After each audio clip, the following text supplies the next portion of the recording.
하나님의 말씀은 창세기 49장 19절에서 21절 말씀입니다. 창세기 49장 19절에서 21절 말씀입니다. 제가 봉독해 드리겠습니다. 갓은 군대의 추격을 받으나 도리어 그 뒤를 추격하리로다. 아셀에게서 나는 먹을 것은 기름진 것이라. 그가 왕의 수라상을 차리리로다. 납달리는 노인 암사슴이라 아름다운 소식을 바라는도다. 아멘.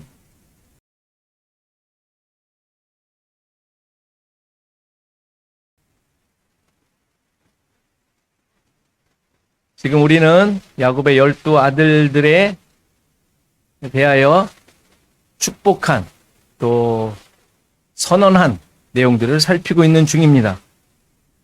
모두가 다 하나님께서 예수 그리스도를 통해 어떠한 구원을 이루어내실 것인지, 어떠한 계획을 가지시고 계신지, 도대체 하나님의 백성들은 어떤 자들로 쓰임을 받는지를 설명하며 계시하시는 내용입니다. 어떤 한 개인에 대한 단순한 미래나 이들은 이런 자들이야 라는 것으로 주신 말씀이 아니라 하나님의 뜻을 그들을 통하여 드러내고 계시는 중.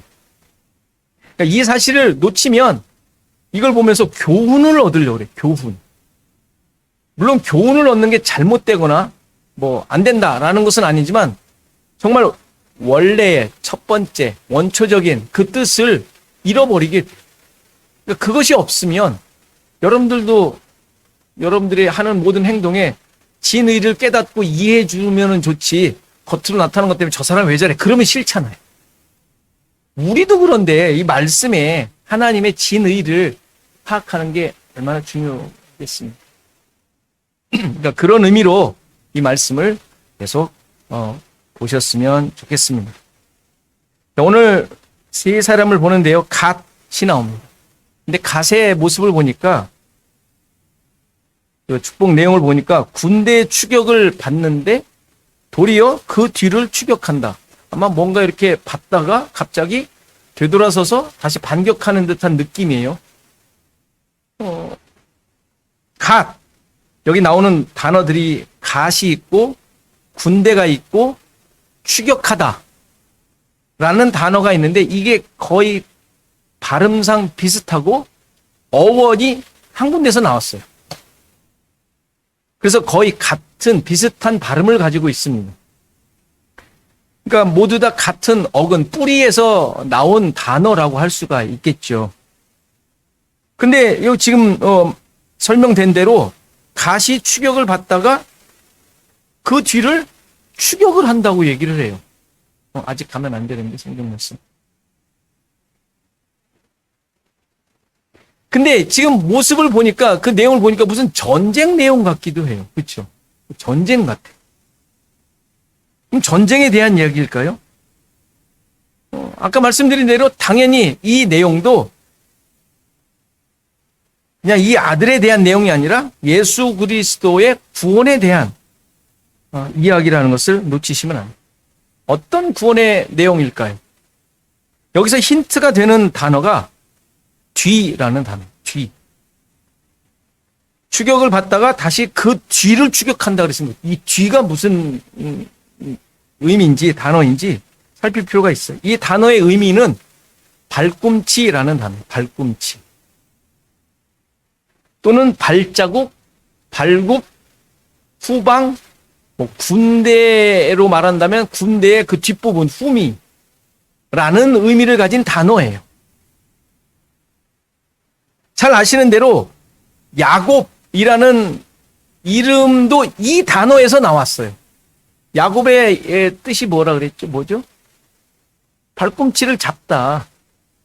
그 의미가 이 야곱이라는 의미잖아요. 그러니까 야곱은 태어날 때 형의 발꿈치를 잡았지만, 그렇죠? 그게 태어날 때 그렇게 나오잖아요. 잡았는데 실제로는 자신이 하나님으로부터 발꿈치가 잡힌 자가 되죠. 우리 뭐 앞에 살핀 대로 표현을 좀 다르게 하는 것뿐이에요. 발꿈치가 잡혀 다리를 저는 자가 됐잖아요. 발꿈치를 잡힌다라는 게 그런 의미란 말이에요. 야곱의 생애가 지 이름이 보여주는 거예요. 형을 잡아서 뭐 끌어내려고 자기가 뭔가 자기 뜻을 이루려고 했지만 그것이 꺾여 하나님으로부터 발꿈치를 잡힌 자. 그래서 다리가 절개된 자가 야곱이란 말이에요. 그러니까 이 발꿈치라는 의미가 그런 의미라는 것을 놓치시면 안 돼요.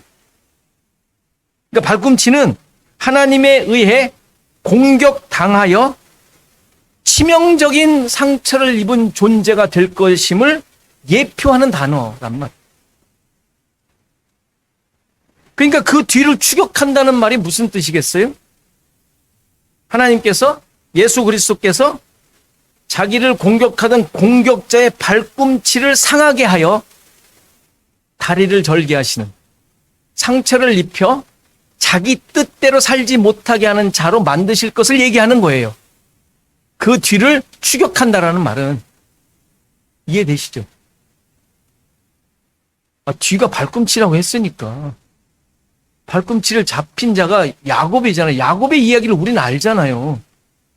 그렇죠? 지가 발꿈치를 잡으려고 추격하려고 했지만, 형을 잡아내려고 했지만 그게 아니라 오히려 하나님으로부터 발꿈치를 잡혀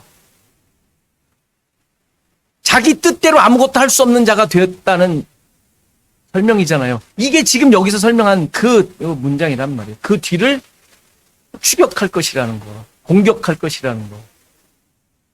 그러면 가시 군대의 추격을 받는다라는 것은 무슨 의미겠어요? 반대니까 예수께서 추격을 당하신다는 얘기, 공격을 당하신다는 얘기죠. 누가 공격하겠어요? 야곱 같은 자, 우리들. 여러분들이 하나님을, 예수님을 어떻게 공격했어요? 안 했어요? 공격한 적 없어요?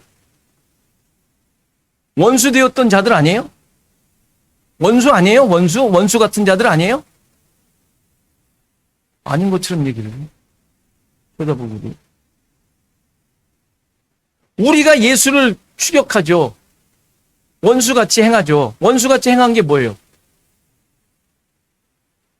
자기 뜻대로 사는 거, 율법주의자처럼 사는 거, 자기 만족으로 사는 거, 우상숭배하며 사는 거, 세상을 사랑하며 사는 거, 그것을 목적으로 예수를 믿으려고 하는 거.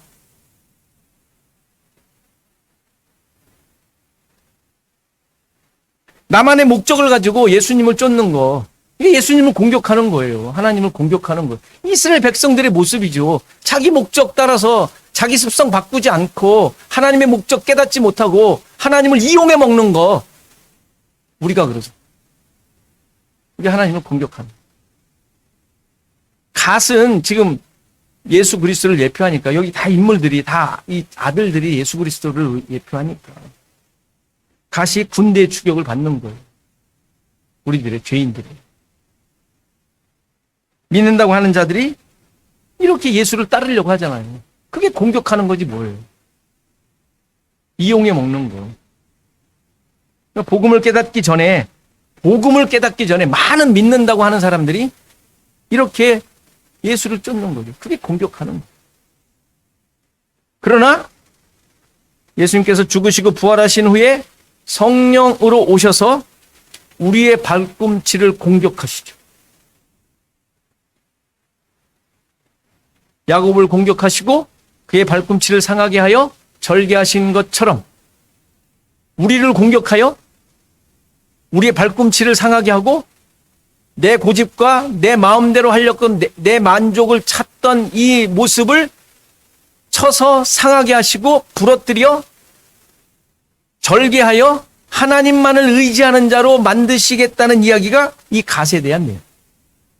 이해하시겠어요, 이제? 이러한 복음의 내용이 이미 앞서서 나왔었어요. 야곱 말. 발꿈치라는 단어가 어디 나왔었을까요? 창세기 3장 15절. 아까 나왔었죠. 내가 너로 여자와 원수가 되게 하고, 이거 이해 잘 하셔야 돼요. 지금 이 개념을 가지고 이 문장을 이해하셔야 돼요. 내가 너로 여자와 원수가 되게 하고 내 후손도 여자의 후손과 원수가 되게 하리니 여자의 후손은 내 머리를 상하게 할 것이요 너는 그의 발꿈치를 상하게 할 것이니라. 여기서 너라고 지칭된 2인칭은 누구예요? 여기서 지금 이 본문에서 지금 하나님께서 말씀하시는 거잖아요. 여기서 내가 너로 여자와 원수가 되게 해요. 여기 너가 누구예요? 성경 내용을 모르세요? 지금 이거 지금 뱀. 뭐 갑자기 이것도 뭐 헷갈려 하시면 어떻게 이거 말 그대로 내가 너로 지금 뱀에게 하는 얘기 뱀에게 그렇죠? 이 발꿈치라는 단어가 처음 사용된 아담과 하와가 선악을 알게 하는 나무를 먹고 하와를 유혹한 뱀에게 선언한 내용이죠. 뱀에게. 자, 이 구절 어떻게 이해하셨죠? 우리가 보통 이해했던 내용들. 그리고 창세기 하면서 그때 명확하게 얼충 설명을 하고 지나간 듯한 느낌인데 오늘 이 본문을 통하여 명확해졌어요.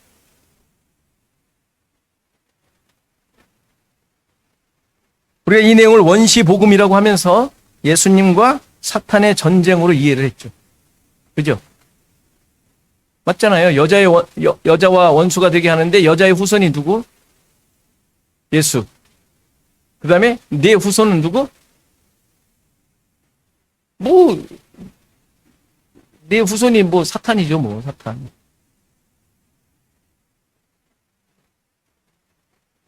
머릿속에 여러 가지 개념과 생각들이 지금 막 혼란스러워요. 제가 정리해 드릴게요. 그래서 여자의 후손인 예수님이 뱀의 머리를 상하게 하고 사탄의 세계를 파하고 십자가로 말미암아. 그렇죠? 우리가 다 이해하고 있었던 내용이에요. 이것도 이상하게 생각하시면 안 돼요. 이 내용에. 그리고 뱀은 예수님의 발꿈치를 상하게 해요. 그러니까 별 영향도 주지 못한다. 이 얘기 아닙니까? 십자가를 달리게 했지만 그러나 살아나셨으니까 발꿈치 정도 상하게 한 그런 내용으로 이해했었어요. 자, 그런 내용일까요? 우리가 잘못 이해해온 부분인 것 같습니다. 이 구절에서 여자의 후손을 예수 그리스도로 뱀을 사탄으로 보는 것은 잘못된 기준. 성경에서 하나님과 사탄의 대립 구도는 존재하지 않습니다. 그럴 수가 없어요. 안 그렇습니까? 아니, 우리가 상상해낸 거예요. 상상해낸 거. 어떻게 하나님과 사탄과 싸웁니까? 말이 돼요? 말도 안 되는 건데 그렇게 세워놓고 그런 줄 알고 있었어요. 저것 때문에, 저 말씀 때문에. 아니, 하나님과 사탄과 할 일이 그렇게 없으세요? 사탄과 대립구도가 세워진다는 게 말이 됩니까? 그렇죠? 이건 인정하시죠? 하나님이 감히 어느 대상이 대립구조를 갖냔 말이에요. 말도 안 되는 거예요. 하나님께서 뭐가 능력이 없으셔서 사탄과 원수가 돼서 싸우셔야 됩니까? 말이 안 되는 거예요. 근데 너무도 당연한 듯이 이해해 오며 그렇게 생각을 했던 것이죠. 절대 그런 일은 있을 수가 없습니다. 말도 되지 않는 이야기. 그러니까 예수님께서 십자가에서 죽으신 것은 사탄의 공격을 받은 거예요? 이것도 말이 안 되잖아요. 그렇죠? 하나님께서 직접 죄인을 구원하시려고 인간이 되셔서 적극적으로 그의 뜻과 계획하에서 그분이 죽으신 거예요. 사탄의 공격을 받은 게 아니라. 근데 왜 그렇게 이해를 했냔 말이에요. 아니잖아요. 아닌 건 아닌 거예요. 대충 넘어갈 수 있는 부분이 아닙니다. 아닌 건 아닌 거예요. 그리고 예수님의 발꿈치가 십자가에서 죽으신 것이, 달리신 것이 예수님의 발꿈치가 상한 정도가 아니라 실제로 완전히 죽으셨어요. 끝나셨다고요. 그렇죠? 이게 무슨 발꿈치를 상한 거예요. 완전히 죽으신 거예요. 거기서. 그럼 사탄의 공격으로 완전히 죽으신 거예요? 아니지 않습니다. 바로 앞에 우리가 16절을 살필 때도 단에 대해서 우리가 살필 때 거기 뱀이 누구라고 그랬어요? 사탄이 아니라 예수님을 상징한다 그랬어요. 표적으로 죽으시기 위해 오신 인간 예수를 뱀으로 표현한단 말이에요.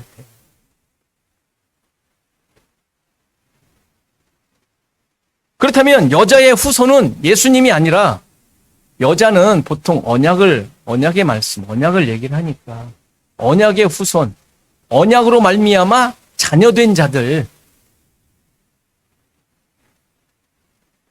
언약 백성, 우리들을 말하는 거예요. 우리들. 따라서 창세기 3장 15절은 이렇게 이해할 수가 있어요. 죄인인 우리가 예수님의 머리를 상하게 한 것이고,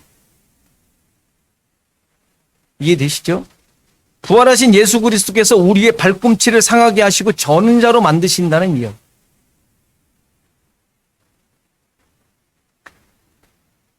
그러니까 예수님께서 십자가에서 죽으신 것은 사탄의 공격으로 약간의 상처를 받은 것이 아니라 죄인인 우리들로 인하여 완전한 죽음에 이른 것이 거죠. 그렇죠? 우리로 인하여, 우리의 공격으로 인하여. 그렇죠? 죽으셔야 하는 거예요. 우리가 해결이 안 되니까. 우리가 그렇게 만든 거죠. 아니에요? 여러분들 살인자 아니에요? 여러분들 바울의 고백이, 그건 바울이고 내 고백이 아니에요?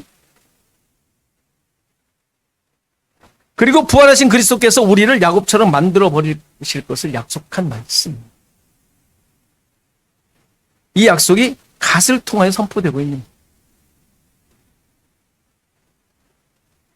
그러니까 그 뒤를 추격한다는 말은 어떻게 되겠어요? 예수 그리스도께서 죄인들을 구원하시기 위해 주님만을 의지하는 자로 만들어 가시겠다는 약속을 하시는 거예요. 약속의 말씀입니다. 그때 야곱이 다리를 절게 되어 32장에 보면 야곱이 분이엘을 지날 때 해가 돋았다라고 나와. 그리고 허벅다리로 인하여 절었다. 이 표현이 나오잖아요. 이게 육신적인 불구가 되었다는 말이 아니라 그랬어요. 물론 절었을 수도 있죠. 근데 그게 절었다는 게 중요하겠어요? 사람의 그 모습이. 그가 하나님의 구원을 얻은 자가 되었다라는 것을 표현하고 있는 거라 그랬죠. 이미 앞서 설교했던 내용입니다. 그러니까 다리를 저는 자는 하나님의 구원의 대상인 거예요. 이미 앞서 몇 구절을 했어요. 예레미야 아까도 나왔었지만 예레미야 31장 8절에 보라 나는 그들을 북쪽 땅에서 인도하여 땅 끝으로부터 모으리라. 하나님께서 구원받은 자를 모으세요. 그들 중에는 맹인과 다리 저는 사람과, 맹인과 다리 저는 사람들의 특징이 뭐예요? 누군가를 의지해야 되는 자들. 뭔가를 의지해야 하는 자들 아니에요? 잉태하는 여인과 해산하는 여인이 함께 있으며 큰 무리를 이루어 이곳으로 돌아오리라. 하나님의 구원의 역사가 의지해야 하는 자들에게 베풀어진다는 것을 말씀하시는 것이죠. 당연한 것 아닙니까? 미가서 4장에도 보면 여호와께서 말씀하시되 그날에는 내가 저는 자들을 모으며, 굳이 저는 자들을 모은다고 말씀하세요. 쫓겨난 자와 내가 환난 받게 한 자를 모아 발을 저는 자는 남은 백성이 되게 하며, 이게 굳이 그러한 표현들이 계속 나온단 말이에요. 이게 예수 그리스도로 말미암아 야곱과 같이 추격당하여 발꿈치에 상처를 입고 자기 의지와 힘으로는 살아갈 수 없는 존재가 된 자들을 표현하는 내용이랍니다. 멀리 쫓겨났던 자들이 강한 나라가 되게 하고 나 여호와가 시온산에서 이제부터 영원까지 그들을 다스리리. 예수 그리스도로 말미암아 성취될 구원의 내용들 아닙니까? 스바냐 3장 19절에서 그때 내가 너를 괴롭게 하는 자를 다 벌하고 저는 자를 구원하며, 이렇게 나와요. 쫓겨난 자를 모으며 온 세상에서 수욕받는 자들에게 칭찬과 명성을 얻게 하리. 이런 일들이 생기는 거죠. 그러니까 구원은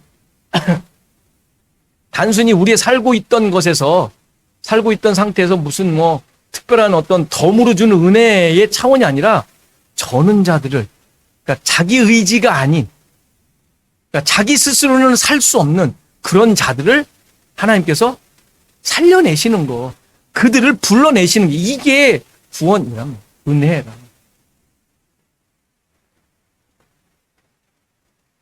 이렇게 다리 저는 자들, 뱀의 공격으로 말미암아 뒤꿈치가 상한 자들, 하나님을 의지하지 않으면 안 되는 자들이 구원의 대상인 거예요. 그러니까 여러분들 자신들을 돌아보셔야 돼요. 내가 구원을 받았는가를 확인하기 위해서는 내가 다리를 저는 자인가, 내가 내 의지가 아닌 하나님께서 나를 이끌어가는 존재인가, 이런 게 구원을 받았느냐 안 받느냐의 기준인 것이지, 내가 믿느냐 안 믿느냐, 뭐 의지, 뭐 생각, 뭐 이런 거는 그 다음 얘기예요. 그 다음. 예수님의 머리가 상하게 된 것, 굳이 머리가 상하게 된다라는 표현을 하는 이유가 있죠. 예수님께서 십자가에서 달려 돌아가실 때 머리를 숙이시고 영혼이 떠나가세요. 머리를 숙이셨다는 얘기는 이제 머리가 떨어진 거죠. 그렇죠? 이거를 좀 다른 표현을 한다면 머리가 있을 곳, 머리 둘 곳으로 가신 거예요. 예수님께서 머리 둘 곳은 어디예요? 예수님 머리 둘 곳이 어디겠어요? 우리죠. 죄인들의 머리. 그렇죠?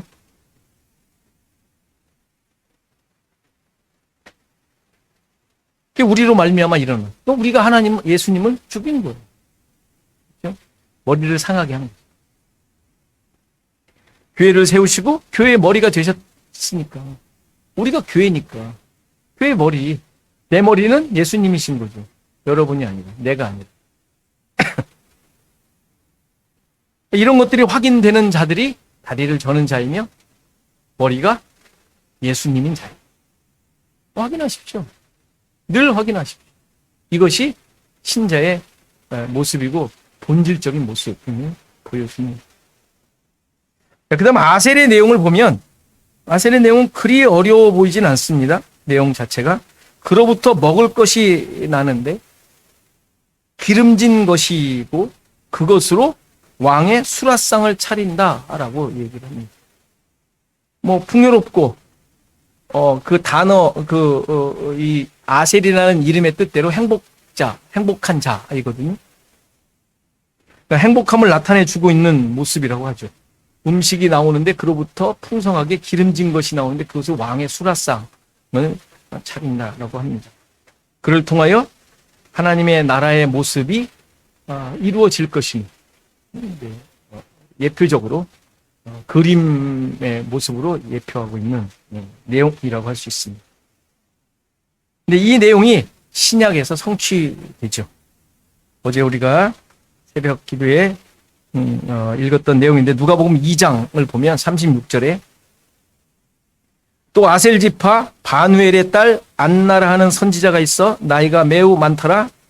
그가 결혼한 후 7해 동안 남편과 함께 살다가 과부가 되고 84세가 되었더라. 이 사람이 성전을 떠나지 아니하고 주야로 금식하며 기도함으로 섬기더니 마침 이때에 나와서 하나님께 감사하고 예루살렘의 속량을 바라는 모든 사람에게 그에 대하여 말하니라. 주의 율법을 따라 모든 일을 마치고 갈릴리로 돌아가 본 동네 나사렛에 이르니라. 예수님께서 아마 그 학자들에 의하면 한 40일 정도, 나신 지 40일 정도 됐을 때 성전에 와서 드리는 예식을 한다고 해요. 성전에 이제 예수님께서 부모님이 데리고 와서 하나님께 드리는데 그때 성전에 있던 안나라는 선지자가 예수님을 보고 일어난 일이에요. 여기서 아셀 지파에서 바누엘의 딸 안나라고 하는데 여기서 이 안나가 하나님의 약속을 성취하는 자로 나와요.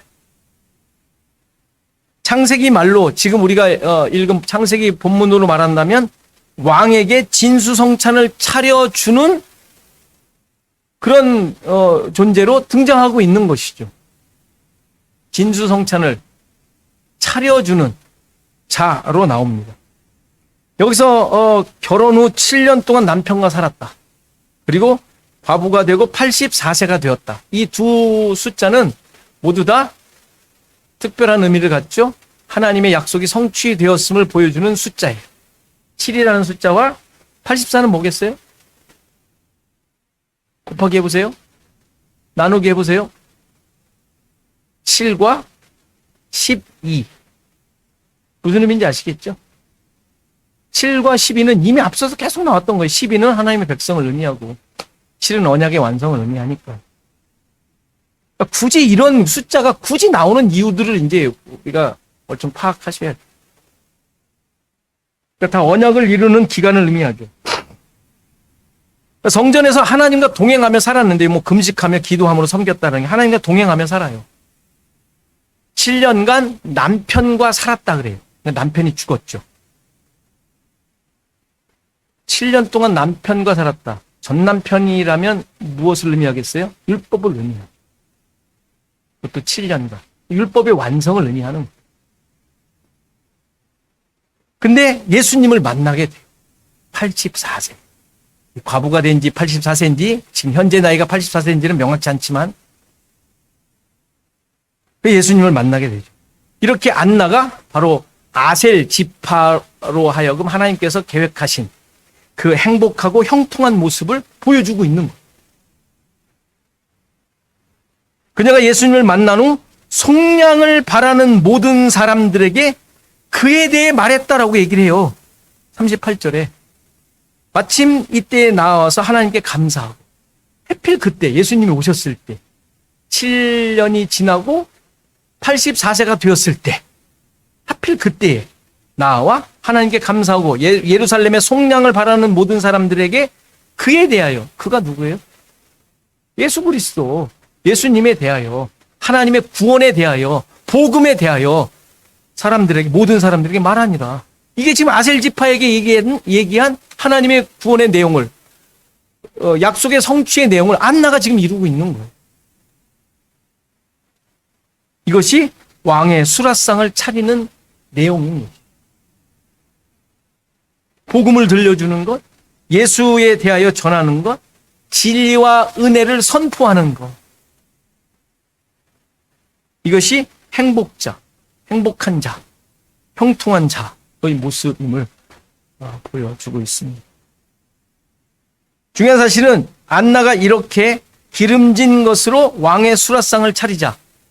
기름진 것, 뭐 기름은 성령을 얘기할 수도 있지만 어쨌건 하나님의 이 복음의 내용, 예수 그리스도에 대한 내용을 드러내자, 수라상을 차리자 예수님의 사역이 완성되었다고 해요. 39절에 그거죠. 주의 율법을 따라 모든 일을 마치고, 그래서 마치다가 완성하다, 완수하다, 성취하다라는 단어예요. 마치다라고 우리가 번역을 했지만 성취하다라는 단어. 완성하다. 다 이루었다 할 때 그 이루었다. 모든 일을 마쳤다라고 하지 않습니까? 안나를 통하여 아셀 지파에게 약속하신 것이 이루어지자 예수님의 모든 사역이 완성이 되는 거예요. 누가가 지금 얘기하고 있죠. 그러니까 하나님의 구원이 성취되었음을 선포하고 있는 거예요.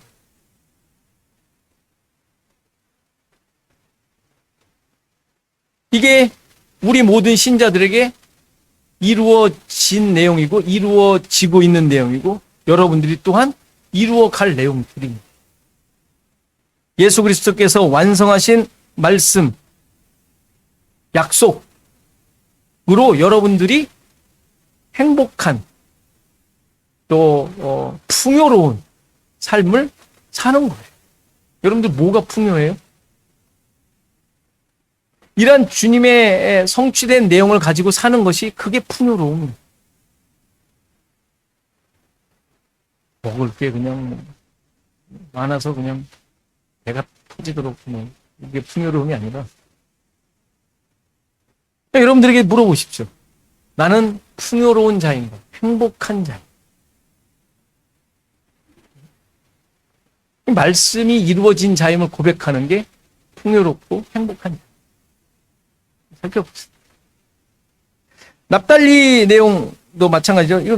이건 또 두 단어밖에 없어요. 암사슴, 노인 암사슴, 아름다운 소리.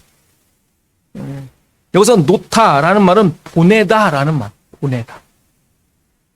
그리고 바라다, 소리를 바라다 그래. 바라다는 세우다라는 뜻이에요. 아까 수라상을 차리다, 그 차리다와 똑같은 단어예요.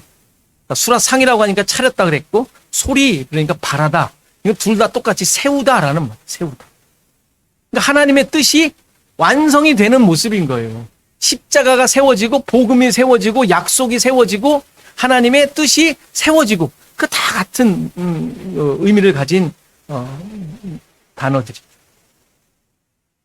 그러니까 아름다운 소리를 바라는 것은 복음이 세워지는 것, 복음으로 세워지는 것, 복음이 성취되는 것을 의미해요. 암사슴은 뭐겠어요? 노인 암사슴? 언약의 말씀이라고 할 수 있죠. 예수 그리스도를 예표하는 것으로 볼 수도 있고, 보내어진 암사슴, 노인 암사슴이니까 선포된 하나님의 말씀, 나타난 말씀, 약속 이런 것으로 이해할 수 있습니다. 그러니까 납달리를 통해서는 하나님께서 보내신 언약의 말씀, 예수 그리스도가 세워지게 될 것임을 얘기해 주죠. 그것이 아름다운 소리로, 아름다운 소리가 세워지는 것으로 지금 설명하고 있는 30장을 보면 라헬이 이 납달리를 낳고 이렇게 선포를 해요. 형과 크게 경쟁하여 이겼다라는 의미로 납달리라는 이름을 지어요. 형은 누구예요? 레아. 지금 동생이 자기 몸종을 통하여 낳은 사람이 아들이 납달리거든요. 근데 형을 레아를 라헬이 납달리를 낳고 내가 경쟁하며 이겼다라고 얘기를 하거든요. 그러니까 납달리를 통해 이루어질 하나님의 뜻은 경쟁하며 다투며 투쟁하는 과정을 통해 이루어진 내용입니다. 그렇죠? 지금 라헬이 선포한 거니까. 이건 무슨 싸움이겠어요?